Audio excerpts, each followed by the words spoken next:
ഈശോ മിശിഹായിക്ക് സ്തുതിയായിരിക്കട്ടെ. അപ്പസ്തോലന്മാരുടെ പ്രവർത്തനങ്ങളിൽ നിന്നുള്ള വായന. 19-ാം അധ്യായം. പൗലോസ് എഫേസോസിൽ. അപ്പോളോസ് കോറിന്തോസിലായിരുന്നപ്പോൾ പൗലോസ് ഉൾനാടുകളിലൂടെ സഞ്ചരിച്ച് എഫേസോസിലെത്തി. അവിടെ അവൻ ഏതാനും ശിഷ്യരെ കണ്ടു. അവൻ അവരോട് ചോദിച്ചു, നിങ്ങൾ വിശ്വാസികളായപ്പോൾ പരിശുദ്ധാത്മാവിനെ സ്വീകരിച്ചുവോ? അവർ പറഞ്ഞു, ഇല്ല, പരിശുദ്ധാത്മാവ് എന്നൊന്ന് ഉണ്ടെന്ന് ഞങ്ങൾ കേട്ടിട്ടു പോലുമില്ല. അവൻ ചോദിച്ചു, എങ്കിൽ പിന്നെ നിങ്ങൾ ഏതു സ്നാനമാണ് സ്വീകരിച്ചത്? അവർ പറഞ്ഞു, യോഹന്നാന്റെ സ്നാനം. അപ്പോൾ പൗലോസ് പറഞ്ഞു, യോഹന്നാൻ തനിക്ക് പിന്നാലെ വരുന്നവനിൽ, അതായത് യേശുവിൽ വിശ്വസിക്കണമെന്ന് ജനങ്ങളെ ഉദ്ബോധിപ്പിച്ചുകൊണ്ട് അനുതാപത്തിന്റെ സ്നാനമാണ് നൽകിയത്. അവർ ഇതു കേട്ട് കർത്താവായ യേശുവിന്റെ നാമത്തിൽ സ്നാനം സ്വീകരിച്ചു. പൗലോസ് അവരുടെ മേൽ കൈകൾ വച്ചപ്പോൾ പരിശുദ്ധാത്മാവ് അവരുടെ മേൽ വന്നു. അവർ അന്യഭാഷകളിൽ സംസാരിക്കുകയും പ്രവചിക്കുകയും ചെയ്തു. അവർ ഏകദേശം 12 പേരുണ്ടായിരുന്നു. അവൻ സിനഗോഗിൽ പ്രവേശിച്ച് ധൈര്യപൂർവം ദൈവരാജ്യത്തെക്കുറിച്ച് 3 മാസം പ്രസംഗിക്കുകയും വാദപ്രതിവാദത്തിൽ ഏർപ്പെടുകയും ചെയ്തു. എന്നാൽ ദുർവാശിക്കാരായ ചിലർ വിശ്വസിക്കാൻ വിസമ്മതിക്കുകയും സമൂഹത്തിന്റെ മുമ്പിൽ ക്രിസ്തുമാർഗത്തെ ദുഷിക്കുകയും ചെയ്തു. അതിനാൽ അവൻ അവരെ വിട്ട് ശിഷ്യരെയും കൂട്ടി ടിറാനോസിന്റെ പ്രസംഗശാലയിൽ പോയി എല്ലാ ദിവസവും വിവാദത്തിൽ ഏർപ്പെട്ടു പോന്നു. ഇത് 2 വർഷത്തേക്ക് തുടർന്നു. തന്മൂലം ഏഷ്യയിൽ വസിച്ചിരുന്ന എല്ലാവരും, യഹൂദരും ഗ്രീക്കുകാരും, കർത്താവിന്റെ വചനം കേട്ടു. സ്കേവായുടെ പുത്രന്മാർ. പൗലോസിന്റെ കരങ്ങൾ വഴി ദൈവം അസാധാരണമായ അത്ഭുതങ്ങൾ പ്രവർത്തിച്ചുകൊണ്ടിരുന്നു. അവന്റെ ശരീരസ്പർശമേറ്റ തൂവാലകളും അംഗവസ്ത്രങ്ങളും അവർ രോഗികളുടെ അടുത്ത് കൊണ്ടുവന്നു. അപ്പോൾ രോഗം അവരെ വിട്ടുമാറുകയും അശുദ്ധാത്മാക്കൾ അവരിൽ നിന്ന് പുറത്തു വരികയും ചെയ്തിരുന്നു.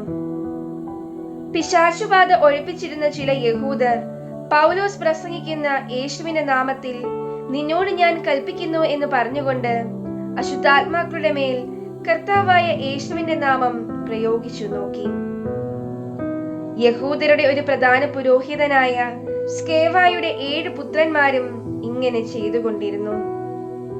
എന്നാൽ അശുദ്ധാത്മാവ് അവരോട് ഇപ്രകാരം മറുപടി പറഞ്ഞു, യേശുവിനെ എനിക്കറിയാം, പൗലോസിനെയും അറിയാം, എന്നാൽ നിങ്ങൾ ആരാണ്? അശുദ്ധാത്മാവ് ആവസിച്ചിരുന്ന മനുഷ്യൻ അവരുടെ മേൽ ചാടി വീണ് അവരെ ആക്രമിച്ച് കീഴ്പ്പെടുത്തി. അവർ മുറിവേറ്റ് നഗ്നരായി ആ വീട്ടിൽ നിന്ന് ഓടിപ്പോയി. എഫേസോസിൽ വസിച്ചിരുന്ന യഹൂദരും ഗ്രീക്കുകാരുമായ എല്ലാവരും ഈ വിവരമറിഞ്ഞ് ഭയപ്പെട്ടു. കർത്താവായ യേശുവിന്റെ നാമം കൂടുതൽ പ്രകീർത്തിക്കപ്പെടുകയും ചെയ്തു. കൂടാതെ വിശ്വാസം സ്വീകരിച്ച പലരും വന്ന് തങ്ങളുടെ ദുർനടപടികൾ ഏറ്റുപറഞ്ഞ് കുറ്റം സമ്മതിച്ചു. ക്ഷുദ്രപ്രയോഗം നടത്തിയിരുന്ന അനേകം ആളുകൾ തങ്ങളുടെ ഗ്രന്ഥചുരുളുകൾ കൊണ്ടുവന്ന് എല്ലാവരും കാണുകെ അഗ്നിക്കിരയാക്കി. അവയുടെ ആകെ വില കണക്കാക്കിയപ്പോൾ 50,000 വെള്ളി നാണയങ്ങൾ വരുമെന്ന് കണ്ടു. അങ്ങനെ കർത്താവിന്റെ വചനം വിപുലമായി പ്രചരിക്കുകയും അതിന്റെ ശക്തി വെളിപ്പെടുകയും ചെയ്തു. ഈ സംഭവങ്ങൾക്കു ശേഷം പൗലോസ് ആത്മാവിന്റെ പ്രേരണയനുസരിച്ച് മക്കെദോനിയ, അക്കായിയ എന്നീ പട്ടണങ്ങൾ കടന്ന് ജെറുസലേമിലേക്ക് പോകാൻ തീരുമാനിച്ചു. അവിടെ എത്തിയതിനു ശേഷം തനിക്ക് റോമായും സന്ദർശിക്കണമെന്ന് അവൻ പറഞ്ഞിരുന്നു.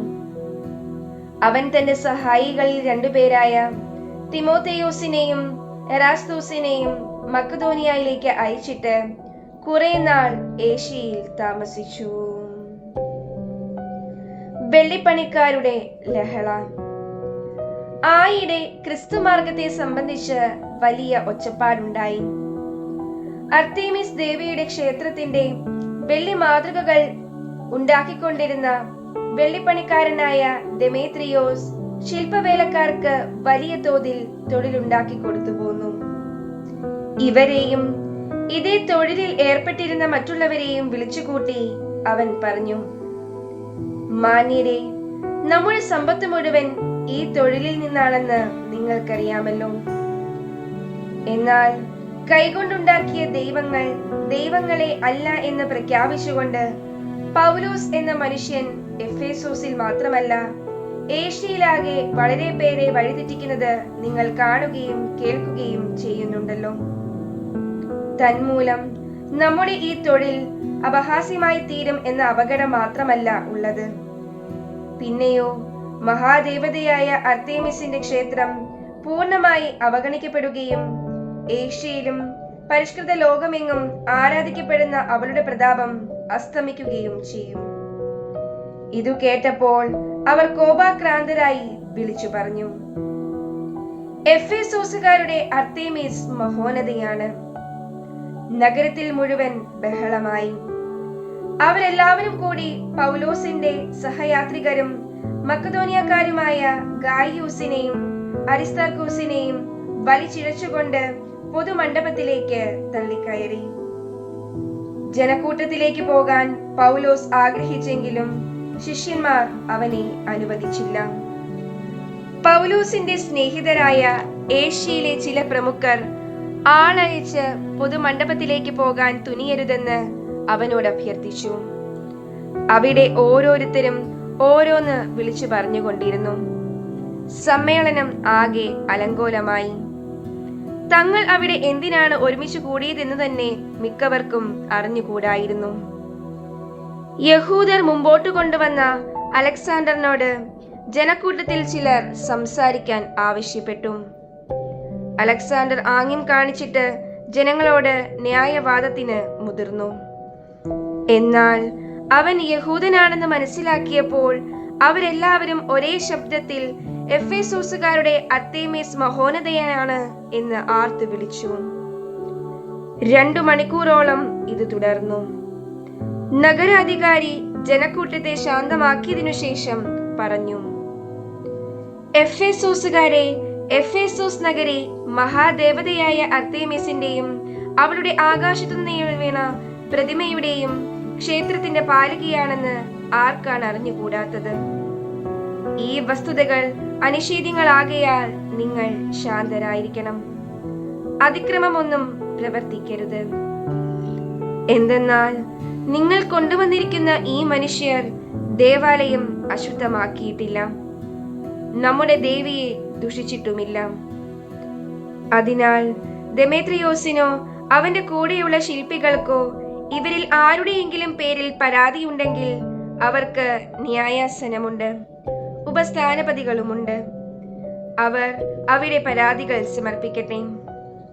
അതല്ല ഇനി മറ്റെന്തെങ്കിലുമാണ് നിങ്ങൾ ആവശ്യപ്പെടുന്നതെങ്കിൽ നിയമാനുസൃതമായ സംഘത്തിൽ വെച്ച് അതിന് തീരുമാനമുണ്ടാക്കാം. ഇന്നത്തെ ഈ ബഹളത്തെ ന്യായീകരിക്കുവാൻ നമുക്ക് കാരണമൊന്നും പറയാനില്ല. അതിനാൽ കലാപമുണ്ടാക്കിയെന്ന് നമ്മുടെ മേൽ ആരോപിക്കുക എന്ന അപകടവുമുണ്ട്. ഇതു പറഞ്ഞ് അവൻ ജനക്കൂട്ടത്തെ പിരിച്ചു.